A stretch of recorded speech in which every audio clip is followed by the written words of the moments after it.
Kalau jiwa yang diam bukanlah diam dia dari berkata, jiwa yang hening bukanlah dia hening dalam berkata, tetapi dia tidak memiliki kata-kata selain dari mendengar kata-kata itu sendiri. Ya, Bu ya. Jiwa hening bukan dikatakan jiwa yang sunyi. Jiwa hening itu hanya dari kata, sementara jiwa seni itu dari kemelut-kemelut yang menggetarkan jiwanya. Kemelut-kemelut itulah yang dia napiskan dalam kehidupannya sehingga dia mampu hanya membicara dengan empunya jiwa, dikatakan aku sebagai Tuhan. Kehidupannya 24 jam itu selalu berbicara dengan aku. Dan dia tidak punya waktu untuk berbicara kepada kemampuan dunia. Baik pandangannya, baik pendengarannya, baik suaranya, baik rasa, dia tidak mampu dan tidak terkoneksi kepada keadaan keduniaan. Karena dia sudah merasa sunyi dan tidak berpengaruh kepadanya. Ya, Bu ya. Sunyi di sini ini adalah yang tidak membuat dia terpancing oleh sesuatu yang akan apapun yang dia butuhkan di dunia. Layaknya dalam satu kehidupan itu adalah orang yang merasakan pengaruh keakuan daripada aku sendiri yang membuat jiwa itu melihat kepada satu arah. Itu yang dikatakan sunyi. Gitu. Jiwa sunyi yang dikatakan sunyi adalah yang untuk Allah pakai. Aku memakai jiwa sunyi itu untuk perjalankan. Jiwa sunyi adalah jiwa yang diperjalankan untuk menjadi pandang dan dipandang dalam mengalami keakuanku dalam diriku sendiri.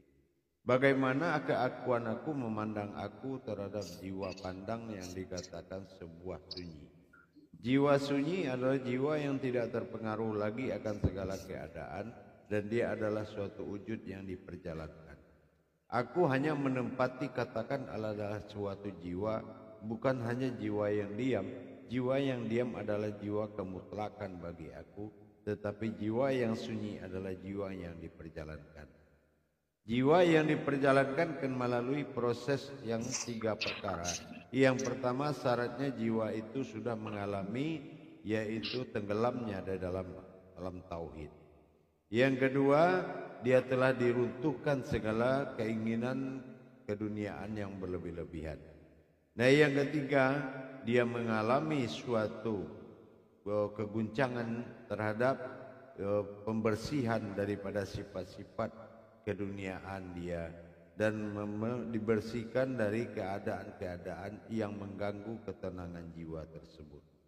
Inilah masa guncangan yang akan didapati oleh orang-orang yang akan dilahirkan jiwa. Untuk apa dibersihkan dia? Karena jiwa itu akan ditempati. Akan aku tempati oleh jiwaku. Nah jiwaku adalah pada diriku, tetapi aku memiliki sebuah jiwa. Memiliki sebuah jiwa bukan berarti itu di dalam jiwa.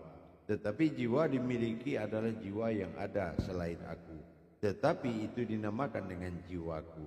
Tapi kalau aku dalam jiwaku sendiri adalah sesuatu yang mutlak bagiku.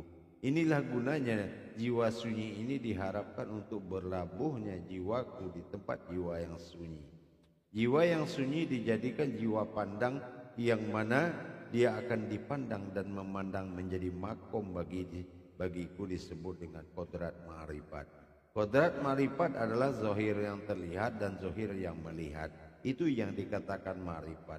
Ma'rifat bukan sebuah pandangan sesuatu yang memandang, tetapi ma'rifat itu adalah kodrat zahir yang terlihat.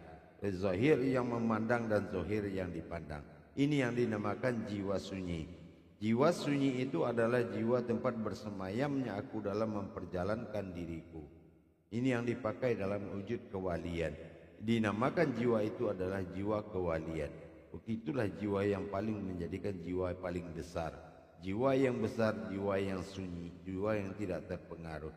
Dikala aku ingin bertajali ke alam di dunia, maka dia tidak terpengaruh dengan apapun yang ada di dunia. Baik itu berupa kesenangan, baik itu serupa penderitaan, baik berupa itu susahan, baik berupa apapun yang diharapkan, yang tidak diharapkan, dia tidak terganggu sedikit pun. Maka disitulah aku merasakan nyaman, di dalam jiwa yang sunyi.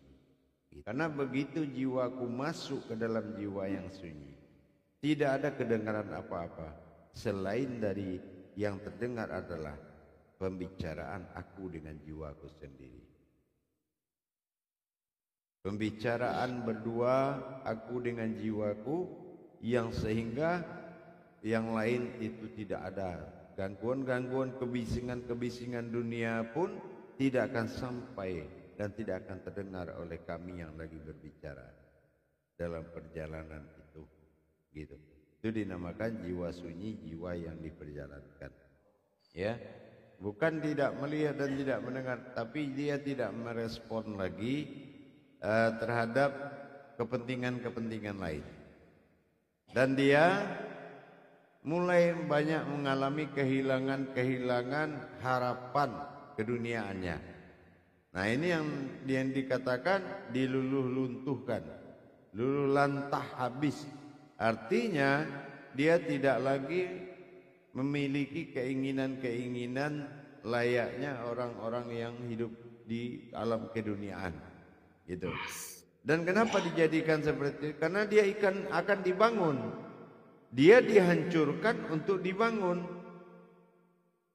Nah, gitu ya. Dia dihancurkan untuk dibangun.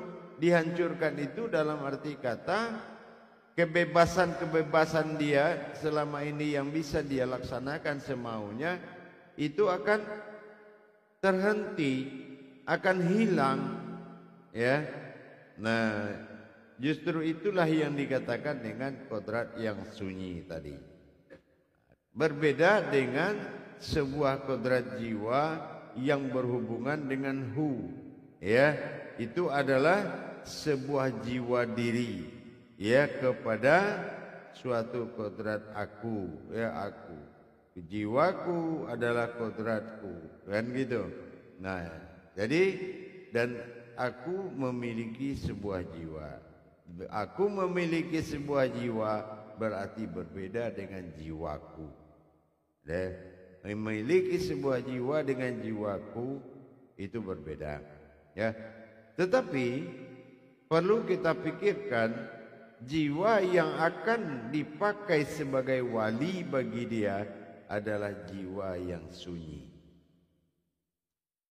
Jiwa yang sunyi itu prosesnya 3 perkara tadi. Pertama, nyata sudah dia tenggelam dalam tauhid, ya, sehingga tinggal jiwa saja lagi, dah habis semua. Tidak ada wujud, tidak ada wujud dan tidak ada mewujud apa-apa. Habis dalam tauhid, ya.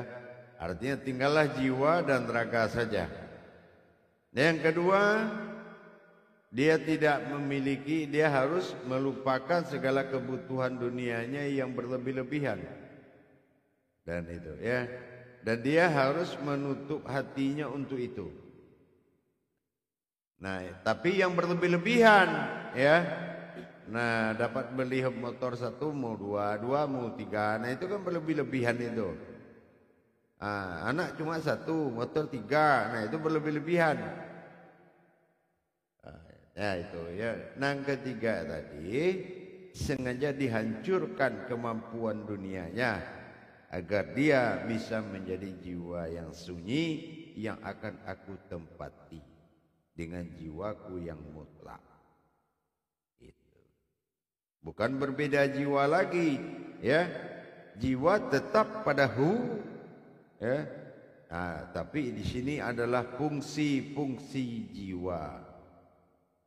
Ya, yang diberi tahu malam ini adalah fungsi-fungsi jiwa.